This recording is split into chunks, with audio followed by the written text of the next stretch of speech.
आज जन्मदिन सारे देश में मन रहा है।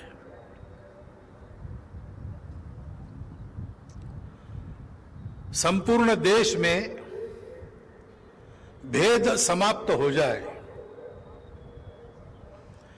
भेद का प्रतिपादन करने वाला सारा विचार, अंग्रेजी में कहते हैं लॉक स्टॉक एंड बैरल, समाप्त हो जाए। एक जाति विरहित, समतायुक्त, शोषण मुक्त समाज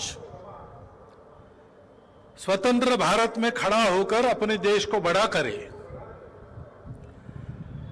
इस संकल्प के साथ अपने जीवन की सारी शक्तियां, अपनी सारी प्रतिभा, अपनी सारी संपत्ति,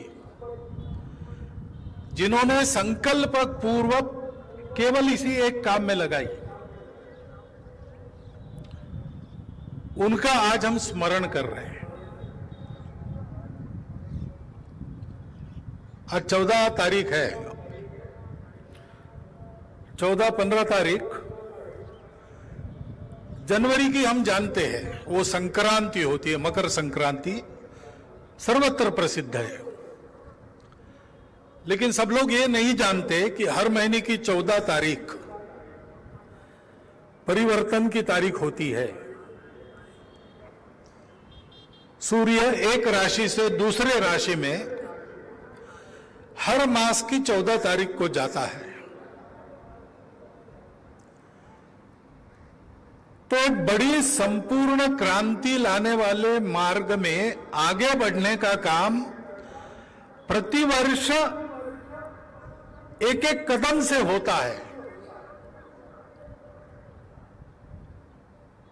अपने देश को सामर्थ्य संपन्न, परम वैभव संपन्न और संपूर्ण विश्व में सारे विश्व का मार्गदर्शन करने वाला सिरमौर देश बनाने का एक महत् कार्य जिन कदमों से आगे बढ़ा, उसमें यह एक कदम 14 अप्रैल को शुरू हुआ। बड़े बड़े काम होते हैं तब दिखते हैं, लेकिन जब प्रारंभ होता है तब किसी का ध्यान नहीं रहता है।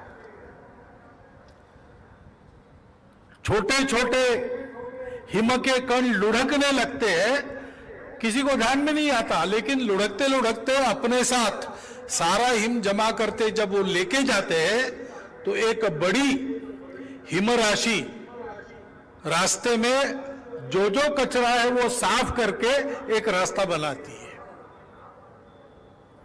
डॉक्टर बाबा साहब आंबेडकर का जन्म एक ऐसी घटना थी, उस समय किसी ने ध्यान नहीं दिया होगा,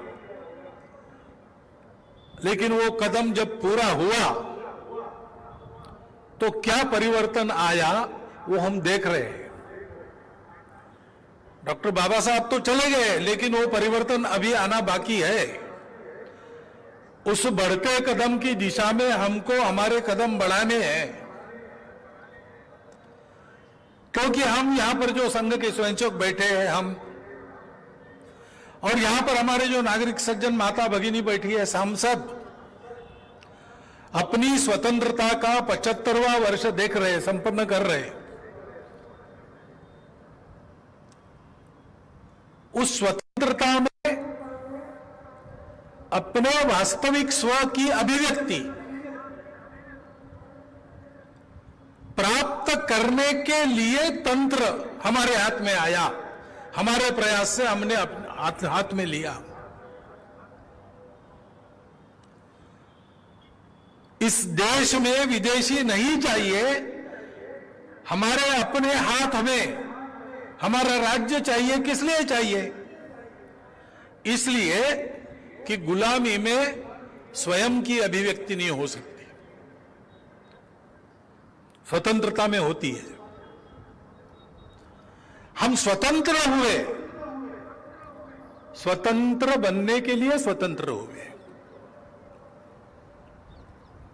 वो हम कहानी सुनते हैं, विक्रमादित्य का राज्याभिषेक, उसको एक ऐसा सिंहासन मिला जिस पर बैठने से छोटा बालक भी अच्छी तरह से न्याय कर सकता था, ऐसा कहानी में है।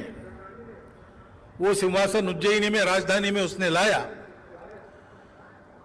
उस पर बैठूंगा तो सत्य और न्याय नीति का ख्याल रखते हुए अपने राज्य को चलाऊंगा, इसलिए उस पर आरोहण करना है, ऐसा उसने सोचा। सिंहासन तो मिल गया, लेकिन जब उस पर चढ़ने को गया तो सिंहासन की 32 पैड़ियां थी।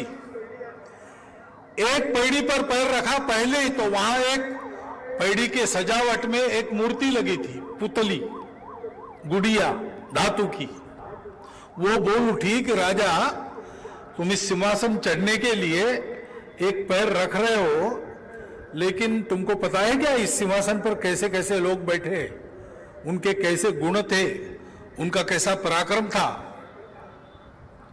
तो राजा पूछता है, बताओ। तो वो एक कहानी बताती है और कहती कि सोचो तुम ऐसे हो क्या। राजा सोचता है दिन भर और दूसरे दिन आता है कि हाँ मैं ऐसा हूं, दूसरी पैड़ी पर पैर रखता है, दूसरी पुतली बोल उठती है। ऐसे 32 कहानियां सुनकर उन 32 निकोषों पर मैं योग्य हूं ऐसा करते हुए फिर वो सिंहासन का आरोहण करता है। उसका नाम अपने देश के इतिहास में, दुनिया के इतिहास में अमर हो जाता है। 15 अगस्त 1947 को हमको स्वातंत्र्य मिला। डॉक्टर बाबा साहब के नेतृत्व में हमने अपना संविधान बनाया।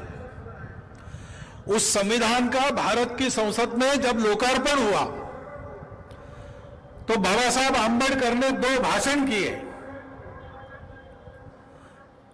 वह भाषण हम सब भारतीयों के लिए, जो स्वतंत्रता इतने सारे वीरों के त्याग बलिदान से हमको प्राप्त हुई, हमारे पूर्वजों के कठोर परिश्रम से हमको प्राप्त हुई, उस स्वतंत्रता के लिए स्वयं को योग्य बनाने का पथ प्रदर्शन हमारे लिए है।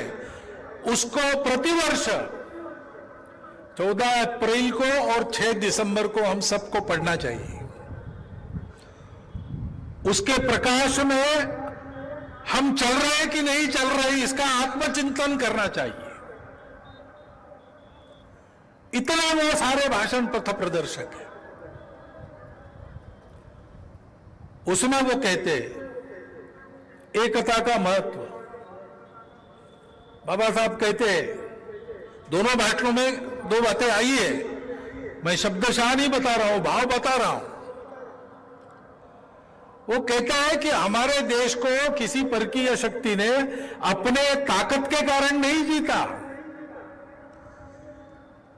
आपस के भेदों के कारण आपस में लड़ते हुए हमने उनको चांदी की थाली में अपना देश पेश किया, वरना किसी की हिम्मत नहीं थी हमारी स्वतंत्रता छीन लेंगे। आगे वो कहते हैं आज इस संसद में विभिन्न विचारधाराओं के मानने वाले हम लोग इस संसद में संसद के सदस्य के नाते अपने अलग अलग कैंप्स बनाकर बैठे हैं। प्रजातंत्र का जो रूप हमने स्वीकार किया है उसमें यह होना ही है, परंतु हमको ध्यान रखना पड़ेगा कि मतभेदों के ऊपर हम सब लोगों को देश के लिए एक रहना है। देश के लिए राजनीतिक स्वतंत्रता, आर्थिक स्वतंत्रता का प्रावधान संविधान में किया गया है, परंतु सामाजिक समता के बिना ये आर्थिक और राजनीतिक समता, स्वतंत्रता प्रत्यक्ष में नहीं आएगी।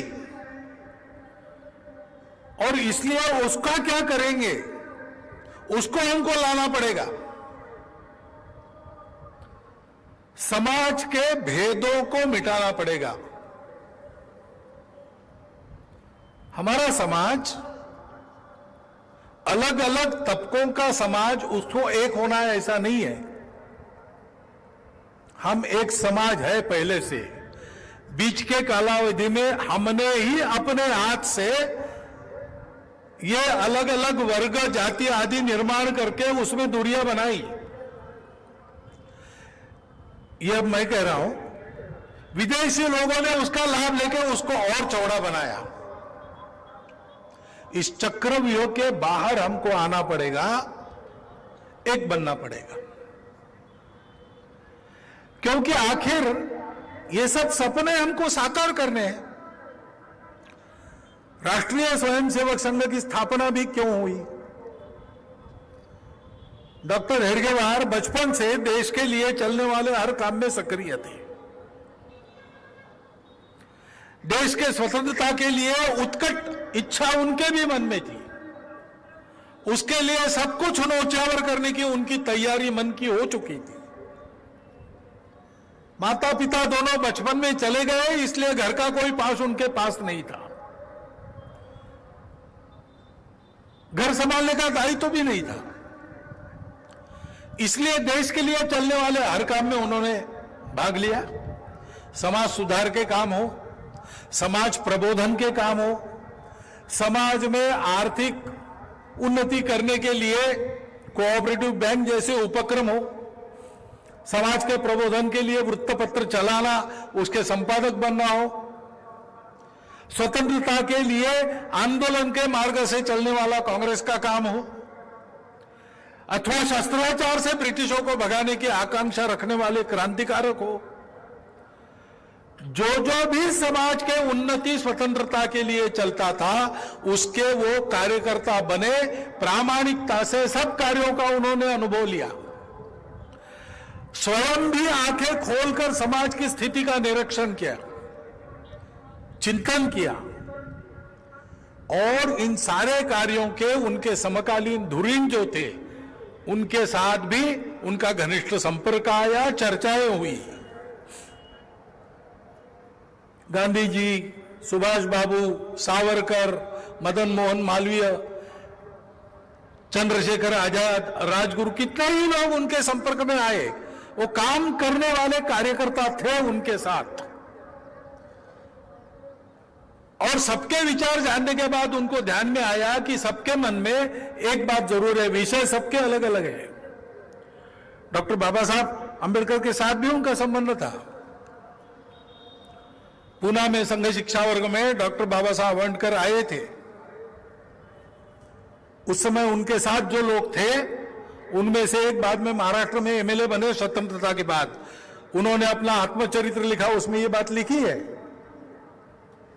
भोजन के समय पहुंच गए, भोजन शुरू होने ही वाला था, जब पता चला कि द्वार पर ये सब लोग आए हैं। डॉक्टर साहब ने स्वयंसेवकों को कहा, अभी रुको, भोजन प्रारंभ मत करना। स्वयं उठकर गए, सब लोगों को ले आए, साथ बिठाकर सबने आनंद से भोजन किया।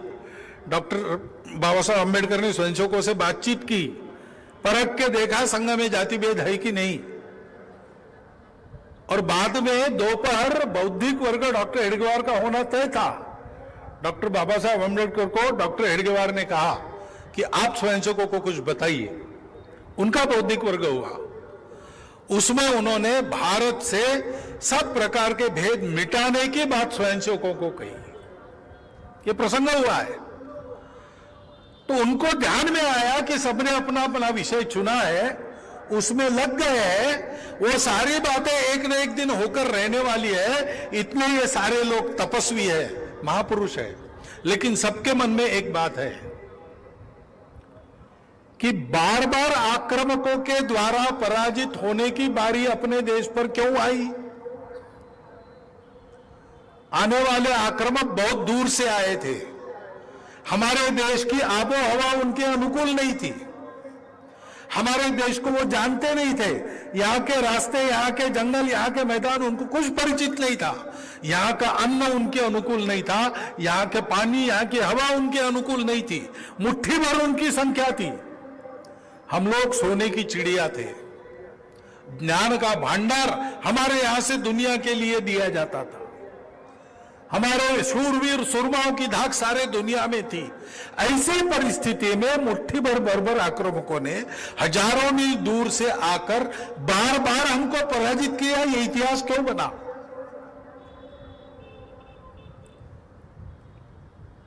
सिकंदर के पहले से उन्हों के आक्रमण से तांता लगा है ब्रिटिशों तक।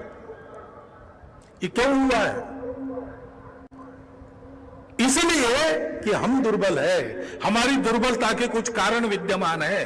उन कारणों को हटाकर एक सबल समाज जब तक बनाते नहीं, शक्ति संपन्न, तब तक ये बार बार होने वाली बीमारी जाएगी नहीं। इस काम को किसी ने करना चाहिए। हमारे पास समय नहीं है, लेकिन किसी ने करना चाहिए, ऐसा सबको लगता था और डॉक्टर हेडगेवार को भी ऐसा लगता था। 1911 से 14 वो कलकत्ता में थे, क्रांतिकारकों के संबंध में थे, अनुशीलन समिति के, अंतरंग समिति के सदस्य थे। त्रैलोक्यनाथ चक्रवर्ती जी प्रसिद्ध क्रांतिकारक कलकत्ता में रहते थे, उनको एक बार मिलने के लिए गए और डॉक्टर साहब ने ये सब बताया उनको कि ऐसा मेरे ध्यान में आया है, सब लोग ऐसा सोच रहे हैं। और उन्होंने कहा कि लगता है कि कोई नहीं करेगा तो ये काम मुझे ही करना पड़ेगा। डॉक्टर साहब की जन्मशती के समय, समिति बनाते समय, त्रैलोक्यनाथ जी चक्रवर्ती जो दिल्ली में आ गए थे रहने के लिए, बहुत आयु हो चुकी थी, उनको समिति सदस्य बनाने के लिए हमारे कार्यकर्ता गए, तब उन्होंने ये बात बताई थी। और इसलिए एक शक्ति संपन्न, भेद रहित, गुण संपन्न और जिसके सामने देश का हित अपने जीवन कार्य के नाते संकल्प में मन में पक्का है, ऐसा हिंदू समाज बनाने के लिए संघर्ष शुरू हुआ। अपने स्वतंत्रता को अपने त्याग बलिदान परिश्रम से हमको देने वाले इन सभी महापुरुषों के संकल्पों को सत्य सिद्ध करने वाला समाज गढ़ना पड़ेगा।